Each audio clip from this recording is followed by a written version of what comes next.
I have just chaired a meeting of the Government's Emergency Committee, and I want to update you with the latest information about the attack. Shortly before 10:10 yesterday evening, the Metropolitan Police received reports that a white van had struck pedestrians on London Bridge. It continued to drive from London Bridge to Borough Market, where 3 terrorists left the van and attacked innocent and unarmed civilians with blades and knives. All 3 were wearing what appeared to be explosive vests, but the police have established that this clothing was fake and worn only to spread panic and fear. As so often in such serious situations, the police responded with great courage and great speed. Armed officers from the Metropolitan Police and the City of London Police arrived at Borough Market within moments and shot and killed the 3 suspects. The terrorists were confronted and shot by armed officers within 8 minutes of the police receiving the first emergency call. 7 people have died as a result of the attack, in addition to the 3 suspects shot dead by the police. 48 people are being treated in several hospitals across London. Many have life-threatening conditions. On behalf of the people of London and on behalf of the whole country, I want to thank and pay tribute to the professionalism and bravery of the police and the emergency services, and the courage of members of the public who defended themselves and others from the attackers. And our thoughts and prayers are with the victims and with their friends, families, and loved ones. This is, as we all know, the 3rd terrorist attack Britain has experienced in the last 3 months. In March, a similar attack took place just around the corner on Westminster Bridge. 2 weeks ago, the Manchester Arena was attacked by a suicide bomber. And now London has been struck once more. And at the same time, the security and intelligence agencies and police have disrupted 5 credible plots since the Westminster attack in March. In terms of their planning and execution, the recent attacks are not connected.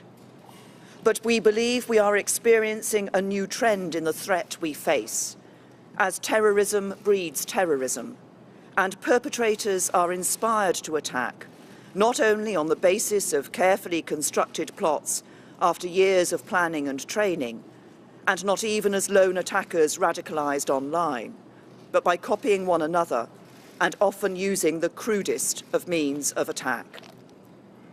We cannot and must not pretend that things can continue as they are.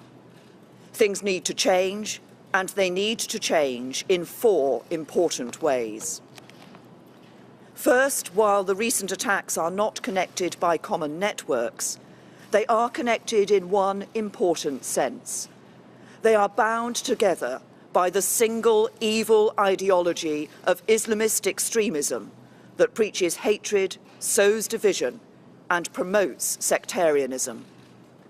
It is an ideology that claims our Western values of freedom, democracy, and human rights are incompatible with the religion of Islam. It is an ideology that is a perversion of Islam and a perversion of the truth. Defeating this ideology is one of the great challenges of our time, but it cannot be defeated through military intervention alone. It will not be defeated through the maintenance of a permanent defensive counter-terrorism operation, however skillful its leaders and practitioners. It will only be defeated when we turn people's minds away from this violence and make them understand that our values, pluralistic British values, are superior to anything offered by the preachers and supporters of hate.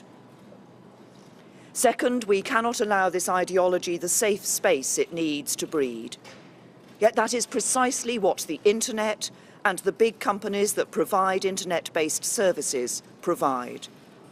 We need to work with allied democratic governments to reach international agreements that regulate cyberspace to prevent the spread of extremist and terrorism planning. And we need to do everything we can at home to reduce the risks of extremism online. Third, while we need to deprive the extremists of their safe spaces online, we must not forget about the safe spaces that continue to exist in the real world. Yes, that means taking military action to destroy ISIS in Iraq and Syria, but it also means taking action here at home. While we have made significant progress in recent years, there is, to be frank, far too much tolerance of extremism in our country. So we need to become far more robust in identifying it and stamping it out across the public sector and across society.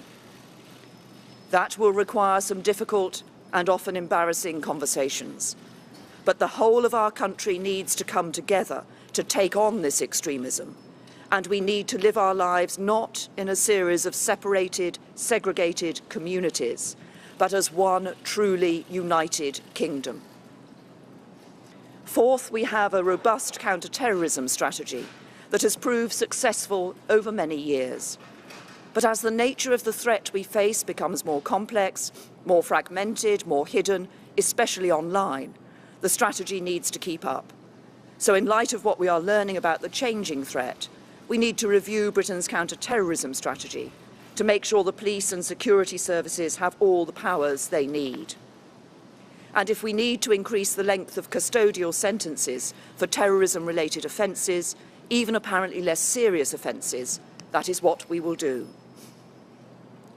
Since the emergence of the threat from Islamist-inspired terrorism, our country has made significant progress in disrupting plots and protecting the public. But it is time to say enough is enough.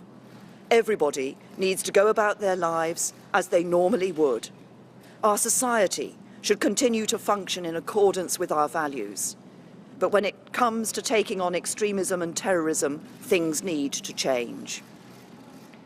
As a mark of respect, the two political parties have suspended our national campaigns for today.